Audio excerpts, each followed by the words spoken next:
KCR sir 3 రోజుల సంది ఢిల్లీలోనే ఉంటున్నాడు. ఇయాల రాష్ట్రపతి సార్ని కలిసిండు.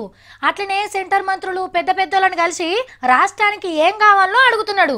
పెద్ద సార్ ఢిల్లీకి పోయిందంటే మన కోసం ఏమన్నా పట్టుకొస్తాడు అని ఆశ ఉంటది కదా. అరుచుకుందాం పండ్రి. ఉస్మానియా యూనివర్సిటీ 100ఏళ్ల పండుగకు రమ్మని రాష్ట్రపతి ప్రణబ్ సార్ని కలిసిండు కేసీఆర్ సార్. ఏప్రిల్ నెలల 3 రోజులు పండగ చేస్తున్నాం, మీరు తప్పకుండా రావాలి అని ఒక్క తీర్ల బతిలాడిండు. వీలైతే తప్పకుంటస్తా అని అన్నాడట రాష్ట్రపతి సార్ కూడా. ఇక ఆడికెళ్ళి చక్కగా సెంటర్ మంత్రి ప్రకాష్ జవదేకర్ సార్ని కలిసిండు.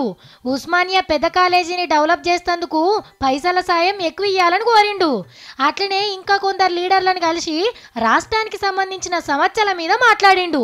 కొత్త రాష్ట్రం కాబట్టి ఎక్కువ సాయం చేయాలని అడిగిండట సీఎం సారు. అయితే మోడీ సార్ని కూడా కలుద్దాం అనుకున్నాడు, కానీ ప్రధానమంత్రి బిజీగా ఉండి కలవలేదట. ఇక పొద్దుముఖంగా హైదరాబాద్ గాలి మోటార్ ఎక్కి మళ్ళా పట్నంలో దిగిండు.